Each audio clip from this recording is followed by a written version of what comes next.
अस्सलाम वालेकुम aspirants. History of USA के आउटलाइन के तमाम टॉपिक्स को हम वन बाय वन डिस्कस कर रहे हैं and today we will discuss United States role in international conflict के बैन अवी तनाज़ात में अमरीकी मदाखलत का तारीखी तनाजुर। तो आज के टॉपिक में हम कुछ अहम पॉइंट डिस्कस करेंगे कि अमेरिका की इब्तदाई तन्हाई पसंद की जो पॉलिसी थी वो क्या थी और अमेरिका ने ये पॉलिसी क्यों अपनाई। पहली और दूसरी जंग अजीम में अमरीकी शमूलियत ने इसके आलमी किरदार को कैसे तब्दील किया। देन हम पॉइंट डिस्कस करेंगे कि सात जंग के दौरान अमरीका के बुनियादी मकासद क्या थे। इस सात जंग ने एशियाई ममालिक के हवाले से अमरीकी खारजा पॉलिसी को किस तरह से मुतासर किया। बिन अवी तनाज़ात में अमरीका के मकासद जो थे उनको भी हम डिस्कस करेंगे कि अमरीकी जो खारजा मदाखलत थी उसमें कौमी सलामती के क्या बुनियादी उसके खदशात हैं और बिन अवी तनाज़ात में अमरीका की मदाखलत के ऊपर जो इक़्तिसादी मफादात हैं उनका क्या असर होता है। अमेरिका ने किस तरह जमहूरियत के फ़रोग़ के तौर पर अपनी मदाखलत को एक जवाज़ दिया और आलमी तनाज़ात में अमेरिका के इत्तेहाद को बरकरार रखना उसके जो यानी कि ताज़ाविराती मकासद हैं वो कैसे मुआवन साबित हो सकते हैं। इसके बाद हम पॉइंट डिस्कस करेंगे कि बैन अवी तनाज़ात में अमरीकी मदाखलत के ज़राए कौन कौन से हैं। अमेरिका जो है वो बहर रास्त फ़ौजी मदाखलत की कुछ पॉलिसियाँ अपनाता है, तो वो पॉलिसियाँ क्या हैं और अमरीकी खुफिया ऑपरेशन किस तरह से दूसरे ममालिक के ऊपर असरअंदाज होने के लिए इस्तेमाल किए गए हैं। ठीक है, तो देन हम डिस्कस करेंगे पॉइंट्स को कि अमरीकी जो इक़्तिसादी पाबंदियाँ हैं तो उन पाबंदियों का इस्तेमाल वो क्यों करता है और उनका मकसद क्या होता है। अमरीकी बैन अवी ताल्लुकात में नरम ताकत को कैसे इस्तेमाल करता है। बैन अवी तनाज़ात में अमरीकी मदाखलत के अहम केस स्टडीज़ को भी हम देखेंगे कि कोरिया जंग में अमेरिकी मदाखलत की असल वजह क्या थी। वियतनाम जंग में अमेरिका को किन मुश्किलात का सामना करना पड़ा। फलेजी जंग ने मशरिक़ वस्ती में अमेरिकी किरदार को किस तरह से तश्कील दिया। इसके बाद 9/11 के बाद अफगानिस्तान और इराक के ऊपर अमेरिकी हमलों के बुनियादी मकासद क्या थे। लीबिया में अमेरिकी मदाखलत का नतीजा क्या रहा है। आलमी सियासत के ऊपर अमेरिकी मदाखलत का असर हम डिस्कस करेंगे कि अमेरिकी मदाखलत ने आलमी ताकत के तवाज़ुन को किस तरह मुतासिर किया है। ठीक है, फिर हम देखेंगे कि अमरीकी मदाखलतों के कुछ इंसानी नताइज क्या रहे हैं। तवील तनाज़ात की वजह से अमरीका को किन इक़्तिसादी और समाजी अखराजात का सामना करना पड़ रहा है। अमरीकी मदाखलतें आलमी इस्तेहकाम के ऊपर क्या मनफी असरात मुरतब कर सकती हैं। ठीक है, एंड देन हम पॉइंट डिस्कस करेंगे कि बैन अवी तनाज़ात में अमरीका के किरदार क्या रहा और उसके ऊपर तनकीद किस तरह से की जाती रही। नाकदीन के क्या दलाइल हैं जो अमरीकी इक़दाम को साम्राज्यत करार देते हैं और बाज़ जो अमरीकी इक़दाम हैं उनको बैन अवी जो कवानीन हैं उनकी खिलाफवर्जी करार देने के ऊपर तनकीद का सामना करना पड़ता है, तो उनके ऊपर तनकीद क्यों की जाती है। ठीक है, इसको हम डिस्कस करेंगे इस पॉइंट को कि तनाज़ात वाले इलाकों में शहरी आबादी के ऊपर अमरीकी मदाखलत का क्या असर हुआ है। इसके अलावा हम लामतनाई जंग के जो जंग हैं उनका कॉन्सेप्ट को उनके तस्वर से मुतालिक अहम कुछ तनकीद होती है, तो वो तनकीद क्या है इसको हम डिस्कस करेंगे। आज की वीडियो में हम डिस्कस करेंगे कि बैन अवी तनाज़ात में अमरीकी मदाखलत के मौजूदा और मुस्तकबिल के रुझानात क्या रहे हैं। ठीक है, कि बैरुल खिते के ऊपर तवज्जो देने से अमरीकी नुक्ता नज़र में किस तरह से तब्दीली आ रही है। मौजूदा अमरीकी हिकमत अमली में साइबर जंग का क्या किरदार रहा है। अमरीका हालिया तनाज़ात में जो है वो प्रॉक्सीज़ का इस्तेमाल क्यों बढ़ा रहा है। गैर मुल्की मदाखलत को कम करने के लिए दाखिली दबाव में इजाफा क्यों हो रहा है। ठीक है, एंड देन हम लास्ट पे कुछ पॉइंट्स डिस्कस करेंगे कि अमेरिकी जो किरदार है उसको एनालाइज करेंगे और मुस्तकबिल की पॉलिसीज़ के असबाब भी देखेंगे कि अमेरिका ने हालिया दहाइयों की फौजी मदाखलतों से क्या सबक सीखा है। अमेरिका किस तरह अपने कौमी मफादात को आलमी जिम्मेदारियों के साथ मतवाजन कर सकता है। इक़्तिसादी और सिफाती हिकमत अमली को भी डिस्कस करेंगे कि किस तरह फौजी मदाखलत की ये जगह ले सकती है। और इस तरह से जो है हम डिस्कस करेंगे कि जो बढ़ती हुई आलमी ताकतें हैं उनके जवाब में जो अमरीकी खारजा पॉलिसी है उनमें किन तब्दीलियों की तवक्को की जा सकती है। ठीक है, तो हम आज की वीडियो में इन तमाम पॉइंट्स को डिस्कस करेंगे one by one. So start करते हैं। जो हमारा टॉपिक है कि United States role in international conflict. Historical context इसका देखते हैं कि किस तरह से अमेरिका का जो है वो किरदार रहा है इंटरनेशनल कॉन्फ्लिक्ट के अंदर, किस तरह से उसकी इन्वॉल्वमेंट रही है। तो early आइसोलेशनिज्म, the United States traditionally followed a policy of isolationism as advised by leaders like George Washington. This stance emphasized non-involvement in European conflicts and focus on internal development.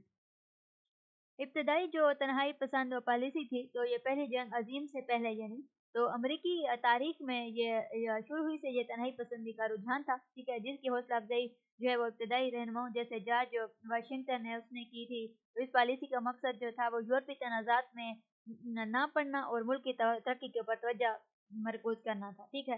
اور اس کے بعد جو ہے ورلڈ وار جو ہے 1 اور 2 ہے، یہ پہلی جنگ عظیم جو ہے، اور اس کے بعد جو دوسری جنگ تھی، پہلی اور دوسری جنگ عظیم، تو پہلی اور دوسری جنگ عظیم کے دوران امریکہ نے تنہائی پسند پالیسی کو چھوڑ کر عالمی اتحاد میں شامل ہو کر جرمنی اور جاپان جیسے جو اس کے یعنی کہ مخالفین تھے، جو کہ کافی پاورفل اس کے مخالفین تھے، تو اس نے اس کا مقابلہ کیا۔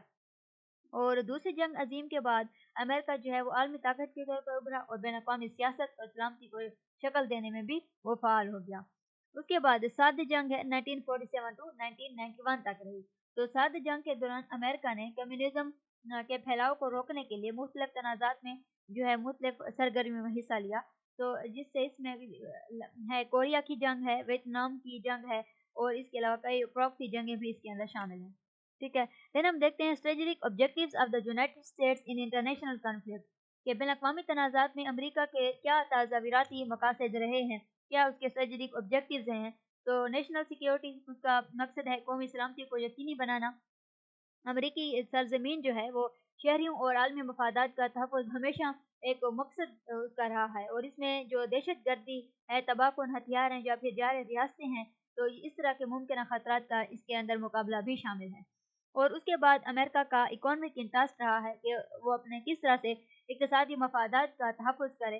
تو تجارتی راستوں کی حفاظت، وسائل خاص طور پر جو اسپیشلی آئل ہے، تو آئل تک رسائی جو ہے، اور امریکہ جو کی کمپنی ہے، تو ان امریکی کمپنیوں کے لیے جو مارکیٹس کی فراہمی ہے جیسے عوامل ہیں، اس طرح کے مشرق وسطی اور لاطینی امریکہ میں امریکی مداخلت کے اوپر اثر ڈالا۔ Then ideological influence in promoting democracy. US has often justifies interventions as efforts to promote democracy, human rights, and freedom. This was especially emphasized during the Cold War against communist regimes. ٹھیک ہے، جو اس طرح سے مفادات ہیں ان کے اقتصادی مفادات ہیں، پھر نظریاتی اثر اور جمہوریت کی ترویج ہے کہ امریکہ نے اکثر اپنے اقدامات کو جمہوریت، انسانی حقوق اور آزادی کے فروغ کے طور پر پیش کیا، ٹھیک ہے۔ اور سرد جنگ کے دوران خاص طور پر جو کمیونسٹ ہے حکومتیں ہیں، ان کے خلاف اس کو استعمال کیا گیا۔ دین ہم دیکھتے ہیں الائنسز اینڈ جو ہے وہ گلوبل آرڈر کو۔ تو اتحادی اور عالمی نظم کیا ہے کہ امریکی بین الاقوامی جو اتحادی ہے جس طرح سے نیٹو ہے، اس میں اپنے کردار کو برقرار رکھنا چاہتا ہے، ٹھیک ہے، اور جو یعنی کہ قواعد ہیں، ریگولیشنز ہیں، ان کے اوپر جو مبنی عالمی نظام ہے اس کی حمایت کرتا ہے۔ Then mechanism of the US involvement in international conflict, military interventions covert operations and economic sanctions, diplomacy and soft power. تو اس طرح سے جو بین الاقوامی تنازعات ہیں اس میں امریکہ کے مداخلت کے ذرائع کون سے ہیں؟ تو فوجی مداخلت جو ہے امریکہ کرتا ہے، امریکہ نے براہ راست فوجی کارروائیوں کا استعمال کیا ہے، جیسے عراق میں 2003 کے اندر، اور اس کے بعد افغانستان میں 2001 کے اندر امریکہ نے جو ہے فوجی مداخلت کی، اور لیبیا میں 2011 میں کی۔ اور اس کے بعد کووڈ آپریشنز ہیں، یعنی خفیہ آپریشنز، تو CIA اور باقی جو ادارے ہیں خفیہ آپریشنز کے ذریعے جو ہے وہ جو ان فرینڈلی گورنمنٹس ہیں ان کو غیر مستحکم کرنے کے لیے، اور جن غیر مستحکم کرنے کی کوشش کرتے ہیں، اور جو فیوریبل رجیمز ہیں جن وفاقی حکومتیں ہیں ان کی حمایت کرتے رہے ہیں، جس طرح سے اگزامپل ہے ایران کی، اور اس کے علاوہ چلی ہے، اور نکارگوا کے اندر۔ اور اس کے بعد اس میں اقتصادی پابندیاں ہیں کہ پابندیاں جو ہیں وہ ایک اہم ذریعہ ہیں جو غیر فوجی مداخلت کے استعمال کی یعنی کہ فوجی مداخلت کا استعمال کے بغیر کی جاتی ہیں، جیسے کہ ایران کے اوپر امریکہ نے پابندیاں لگائی ہوئی ہیں، شمالی کوریا کے اوپر، اور روس کے خلاف۔ تو ڈپلومیسی اینڈ سافٹ پاور، تو سفارت کاری اور غیر ملکی امداد، ثقافتی اثرات کا استعمال بھی براہ راست تنازع کے بغیر جو ہے دوسرے ممالک کی پالیسیوں کو تبدیل کرنے کے لیے اس کا استعمال کیا جاتا ہے۔ نیکسٹ ہم پوائنٹ دیکھتے ہیں کہ case studies of the US involvement in international conflict, کہ امریکی مداخلت کے اہم کیس اسٹڈیز۔ تو ویتنام جنگ ہوئی 1950 کورین جنگ ہوئی، کورین وار 1950 to 1953۔ تو امریکہ نے شمالی کوریا کو جو ہے وہ کمیونسٹ افواج کو روکنے کے لیے مداخلت کی، جس کا مقصد جو تھا وہ ایشیا میں کمیونزم کے پھیلاؤ کو روکنا تھا۔ اور اس کے بعد ویتنام جنگ جو کہ 1955 to 1975 تک رہی، تو امریکہ نے جنوب مشرق ایشیا میں کمیونزم کے پھیلاؤ کو روکنے کے لیے جنگ لڑی، جو کہ طویل महंगी और फिर नाकाम भी रही. So withdrawal in 1975 marked a significant setback for US foreign policy. Then Gulf War 1990 to 1991. फिर खलेजी जंग थी. इराक की जो है कुवैत के ऊपर चढ़ाई के जवाब में अमेरिका ने इत्तेहाद की क़यादत की थी. और उसके बाद अफगानिस्तान इराक की जंगें हैं जो कि 2001 के अंदर हुई, 2000 जो है वो 3 के अंदर, 2011 के अंदर, फिर 2021 के अंदर. तो 9/11 के बाद अमेरिका ने अफगानिस्तान और इराक के ऊपर हमला किया ताकि अलकायदा और सदाम हुसैन के खतरात को ख़त्म किया जा सके. उसके बाद लीबिया इंटरवेंशन हुई 2011 के अंदर. लीबिया की मदाखलत हुई. अमेरिका ने नेटो के इत्तेहादियों के साथ मिलकर जो है वो ये कज़ाफ़ी जो हुकूमत थी तो उसके ऊपर फ़िज़ाई हमले किए ताकि कज़ाफ़ी की माज़ूली के बाद लीबिया में अदम इस्तेकाम और तनाज़ात जो है वो उन्होंने जन्म लिया. सो नेक्स्ट हम देखते हैं impact of US involvement on global politics के किस तरह से आलमी सियासत के ऊपर अमेरिकी मदाखलत का असर होता है. तो ताकत का जो तवाज़न है और बढ़तरी है, अमेरिकी मदाखलत ने ऐसे आलमी सुपर पावर के तौर पर उसी को बरकरार रखा है, लेकिन इससे रूस और चीन जैसे जो इलाकाई हरीफ हैं वो भी इससे उभरे हैं. और ह्यूमैनिटेरियन कंसिक्वेंसेस इंसानी हकूक़ के नताइज क्या रहे हैं. while some interventions aimed to prevent human rights abuses, others have to lead significant civilian casualties, displacement and humanitarian crises as seen in Iraq, Afghanistan and Libya.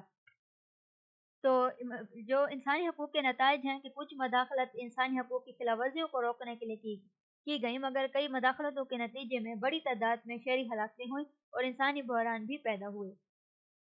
Next point है economic and social cost, इक़्तिसादी और समाजी अखराजात. तो तवील तनाज़ात America के लिए इक़्तिसादी बोझ का सबब बने और अंदरूनी तौर पर खारजा पॉलिसी के तरजीहात के ऊपर भी डिस्कशन को, बहस को, डिबेट्स को पैदा किया. उसके बाद काउंटर प्रोडक्टिव आउटकम.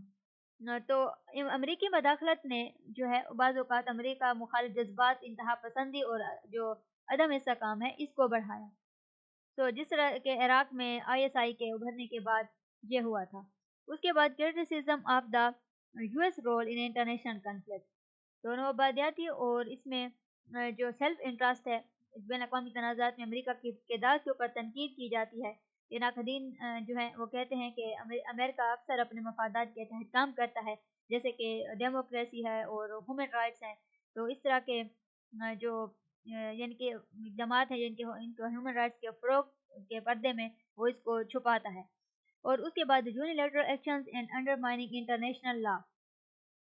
तो यकतरफा इक़दामात किए जाते हैं, बैनुल-अक़वामी क़वानीन की खिलाफवर्जी भी की जाती है. इराक जंग जैसे इक़दामात को अक़वाम मुत्तहिदा को नज़रअंदाज करने में और इसके अलावा जो बैनुल-अक़वामी क़वानीन हैं उनको कमज़ोर करने के तौर पर तनकीद का भी निशाना बनाया गया. Then human rights and civilian impact. The civilian casualties and the impact on local populations, especially in Afghanistan, Iraq, and Syria, have raised ethical concerns and fueled anti-American sentiment globally. इंसानी हकूक़ और शहरी इसके ऊपर असरात क्या रहे कि अफ़गान, इराक़ी और शामी शहरियों के ऊपर असरात ने इख़लाक़ी ख़दशात और आलमी सतह के ऊपर अमरीकी मुखालिफ जज्बात को जन्म दिया.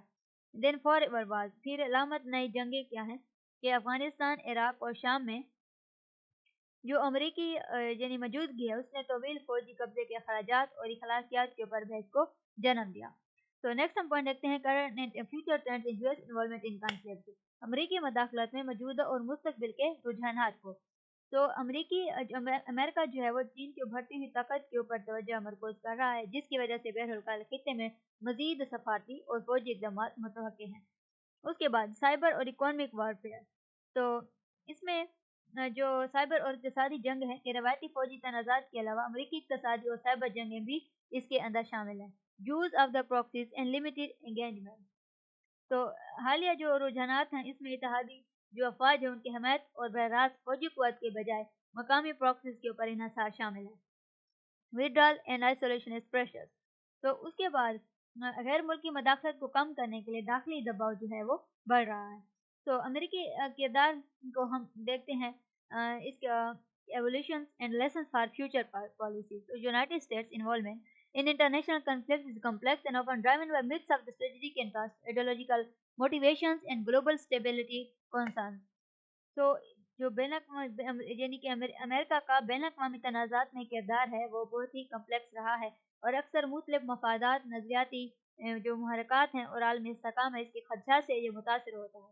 सो पर जो मदाखलत है, हर मदाखलत, हर इंटरवेंशन जो है वो ये लेसन देती है कि फ़ौजी ताकत की हदें क्या हैं और इत्तेहादियों की अहमियत क्या है, आलमी ज़िम्मेदारियों के साथ अपने मफादात के को कैसे मुतवाज़न किया जाए। Recent pivot towards diplomacy, economic strategy, multilateral signals a possible shift in how the US might address international conflict in the future.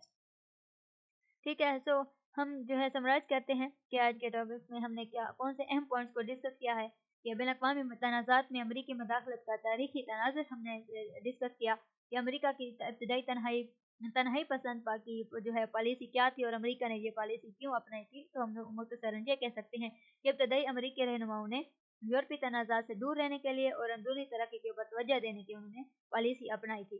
फिर हम उसके बाद हमने पॉइंट देखा कि पहली और दूसरी जंग अजीम में अमरीकी शमूलियत ने इसके आलमी किरदार को कैसे तब्दील किया।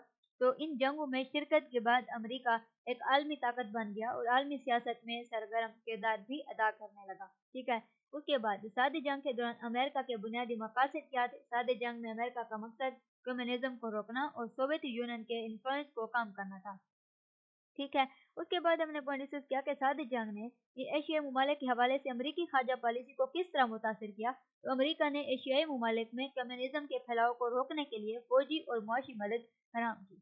बैन अवी तनाज़ात में अमरीका के जो यानी कि स्ट्रेटजिक ऑब्जेक्टिव थे भी हमने उनको डिस्कस किया कि वो क्या थे कि अमरीकी खारजा मदाखलत में कौमी सलामती के क्या बुनियादी खदशात हैं। तो अमरीकी मदाखलत का मकसद जो है वो मुल्क, शहरियों और मफादात का तहफ़्फ़ुज़ करना है। बैन अवी तनाज़ात में अमरीका की मदाखलत के ऊपर जो इक़्तिसादी मफादात हैं उनके असर को भी हमने डिस्कस किया कि वो असरात तो क्या हैं। तो अमरीकी मदाखलत में वसाइल, तिजारती रास्ते और मार्केट्स का जो तहफ़्फ़ुज़ है वो अहम किरदार अदा करते हैं। अमरीका ने किस तरह से जमहूरियत के फ़रोग़ के तौर पर अपनी मदाखलत को जवाज़ दिया। तो अमरीका ने जमहूरियत, इंसानी हकूक़ और आज़ादी के फ़रोग़ को अपनी मदाखलत का जवाज़ करार दिया। ठीक है, उसके बाद हमने देखा कि आलमी तनाज़ात में अमरीका के इत्तेहाद को बरकरार रखना उसके स्ट्रेटजिक ऑब्जेक्टिव में कैसे मामन साबित होता है। तो हम डिस्कस कर चुके हैं कि अमरीकी इत्तेहादों के ज़रिए आलमी इस्तेहकाम बरकरार रखना और अपनी ताकत को मजबूत करना चाहता है। बैन अवी तनाज़ात में अमरीकी मदाखलत के ज़राए कौन से हैं। अमरीकी बरह रास्त फौजी मदाखलत की मिसालें जिस तरह से अफगानिस्तान 2001, इराक 2003, लीबिया 2011, इस तरह से इसमें अमरीकी फौजी मदाखलत की ये मिसालें हैं। और अमरीकी खुफिया ऑपरेशन किस तरह से दूसरे ममालिक के ऊपर असरअंदाज होने के लिए इस्तेमाल किए गए हैं। तो CIA के ज़रिए ईरान, चिली और निकारागुआ जैसे ममालिक में हुकूमती तब्दीली की कोशिशें की गई। ठीक है, उसके बाद अमरीकी इक़्तिसादी पाबंदियों का इस्तेमाल वो क्यों करता है और उनका मकसद क्या होता है। हमने डिस्कस किया कि पाबंदियों का मकसद है वो मुखालिफ ममालिक के ऊपर दबाव डालकर उनकी पॉलिसीज़ को तब्दील करना होता है। और अमरीका बैन अवी ताल्लुकात में नरम ताकत को कैसे इस्तेमाल करता है। अमरीका सफारतकारी इमदाद और जो सकाफती असर रसूख है उसके ज़रिए अपना असर कायम करता है। उसके बाद हमने फोर्थ पॉइंट इसमें डिस्कस किया कि बैन अवी तनाज़ात में अमरीकी मदाखलत के अहम जो है केस स्टडीज़। तो कोरिया जंग में अमरीकी मदाखलत की असल वजह क्या थी। शुमाली कोरिया के कम्युनिस्ट हमले को रोकना और कम्युनिज्म को एशिया में फैलने से बचाना। फिर हमने डिस्कस किया कि वियतनाम जंग में अमरीका को किन मुश्किलात का सामना करना पड़ा और शदीद अवामी मुखालफत का, मकामी हालात और तवील जंगी अखराजात का सामना करना पड़ा। उसके बाद खलीजी जंग ने मशरिक़ वस्ता में अमरीकी किरदार को किस तरह से तश्कील दिया। तो खलीजी जंग ने मशरिक़ वस्ता में अमरीकी फौजी ताकत और असर रसूख को बढ़ा दिया। ठीक है, उसके बाद हमने पॉइंट डिस्कस किया कि 9/11 के बाद अफगानिस्तान, इराक के ऊपर अमरीकी हमलों के बुनियादी मकासद क्या थे। तो अमरीका का मकसद क्या था, दहशतगर्दी का खात्मा और बड़ी सतह के ऊपर तबाही फैलाने वाले हथियारों की तलाश। देन हम डिस्कस किया कि लीबिया में अमरीकी मदाखलत का नतीजा क्या रहा है। तो कज़ाफ़ी हुकूमत के खात्मे के बाद लीबिया अदम इस्तेहकाम का और खाना जंगी का शिकार हो गया। ठीक है, देन हमने फिफ्थ पॉइंट में डिस्कस किया आलमी सियासत के ऊपर अमरीकी मदाखलत का असर कि अमरीकी मदाखलत ने आलमी ताकत के तवाज़ुन को किस तरह मुतासिर किया है। ठीक है, तो अमरीकी मदाखलत से जो इलाकाई ताकतें थी उन ताकतों ने अमरीकी इन्फ्लुएंस को, अमरीकी असर रसूख को चैलेंज करना शुरू किया। ठीक है, उसके बाद हमने डिस्कस किया कि अमरीकी मदाखलतों के इंसानी नताइज क्या रहे। तो कई ममालिक में शहरी अमवात हुई, नकल मकान भी हुई और इंसानी बहरान पैदा हुए। देन हमने देखा कि तवील तनाज़ात की वजह से अमरीका को किन इक़्तिसादी और समाजी अखराजात का सामना करना पड़ा। तो अमरीका मईशत के ऊपर बोझ और आवाम में जंग मुखालिफ जो जज्बात थे वो पैदा हुए थे। अमरीकी मदाखलत आलमी सतह के उनके ऊपर क्या मनफी असरात मुरतब कर सकती हैं। अमरीकी मदाखलत से जो है वो बाज़-औक़ात इलाकाई अदम इस्तेहकाम और जो है वो इंतहा पसंदी में इज़ाफ़ा होता है। सिक्स्थ पॉइंट हमने डिस्कस किया बैन अवी तनाज़ात में अमरीका के किरदार के ऊपर तनकीद तो कि नाकदी ने क्या दलाल दिए जो अमरीकी इकदाम को साम्राज्यत करार देते हैं, तो अमरीका अपने मफादात को तहफ़्फ़ुज़ के लिए दूसरे ममालिक में मदाखलत करता है, ठीक है। और कुछ अमरीकी इक़दामात को बैन-अक़वामी क़वानीन की ख़िलाफ़वर्ज़ी करार देने के ऊपर क्यों तनकीद की जाती है, हमने डिस्कस किया कि अक़वाम मुत्तहिदा की मंजूरी के बगैर कार्रवाइयों के ऊपर तनकीद होती है। और तनाज़ात वाले इलाकों में जो शहरी आबादी है उसके ऊपर अमरीकी मदाखलत का क्या असर हुआ, ठीक है। ये जो तो इस शहरियों को जानी नुकसान हुआ, वो बेघर हुए और ज़हनी सदमात का भी उनको सामना करना पड़ा, ठीक है। उसके बाद हमने पॉइंट डिस्कस किया था लामतनाई जंगों का, कि इसके तसव्वुर से मुतल्लिक़ अहम तनकीद क्या की जाती है, तो बड़े अरसे तक जारी रहने वाले तनाज़ात के ऊपर अवामी एतराज़ात और माली अख़राजात के ऊपर सवालात उठाए जाते हैं। और 7वां पॉइंट हमने डिस्कस किया कि बैन-अक़वामी तनाज़ात में अमरीकी मदाख़लत के मौजूदा और मुस्तक़बिल के क्या रुझानात रहे, बहरहाल ख़ित्ते के ऊपर तवज्जो देने से अमरीकी नुक्ते नज़र में किस तरह तब्दीली आ रही है। तो हमने देखा कि चाइना की बढ़ती हुई ताकत से निपटने के लिए बहरहाल में अमरीकी तवज्जो और सरगर्मियाँ बढ़ रही हैं। और मौजूदा अमरीकी जो हिकमत अमली उसमें साइबर जंगों का क्या किरदार रहा है, तो साइबर हमलों के ज़रिए मुखालिफ ममालिक के निज़ाम को मुतासिर करना एक नया हथियार बन गया। अमेरिका जो है वो हालिया तनाज़ात में प्रॉक्सीज़ का इस्तेमाल क्यों बढ़ा रहा है, बराह रास्त मदाखलत के बजाय मकामी इत्तेहादियों और प्रॉक्सीज़ को इस्तेमाल करना ज़्यादा मौसर समझा जा रहा है। फिर हमने पॉइंट डिस्कस किया कि गैर मुल्की मदाखलत को कम करने के लिए दाखिली दबाव में इजाफा क्यों हो रहा है, तो अवाम और सियासी दबाव की वजह से अमरीका बैन-अक़वामी तनाज़ात में मदाखलत को कम कर रहा है, ठीक है। देन अमरीका के किरदार का को हमने जो है वो एनालाइज़ किया, एवेलुएट किया और मुस्तक़बिल की पॉलिसियों के लेसन्स डिस्कस किए कि अमरीका ने हालिया दहाइयों के फ़ौजी मदाखलतों से क्या लेसन सीखा है, तो फ़ौजी ताकत की हदूद जो थी वो इत्तेहादियों की अहमियत के ऊपर, सफ़ारती कोशिशों की ज़रूरत के ऊपर। देन अमरीका किस तरह अपने कौमी मफादात को आलमी ज़िम्मेदारियों के साथ मुतवाज़न कर सकता है, तो सफ़ारती, मुआशी और मुश्तरका हिकमत अमली के ज़रिए तवाज़ुन बरकरार रख सकता है। इसके बाद हमने पॉइंट डिस्कस किया कि इक़्तिसादी और जो सफ़ारती हिकमत अमली है वो किस तरह से फ़ौजी मदाखलत की जगह ले सकती है, तो तावन, मुआशी पाबंदियों और आलमी तंज़ीमों के ज़रिए तनाज़ात को हल करना। उभरती हुई आलमी ताकतों के जवाब में अमरीका ख़ारजा पॉलिसी में किन तब्दीलियों की तवक्को की जा सकती है, तो चाइना और रूस के बढ़ते हुए असर रसूख को मुतवाज़न करने के लिए नए सफ़ारती और जो दिफ़ाई हिकमत अमली हैं वो अपनाई जा सकती हैं। तो आज की वीडियो में हमने डिस्कस किया है United States role in international conflict. इस टॉपिक के रिगार्डिंग अगर आपको कोई क्वेश्चन हो तो आप कमेंट सेक्शन पूछ सकते हैं। Thank you for watching our video. If you like our video then like, share and subscribe our channel.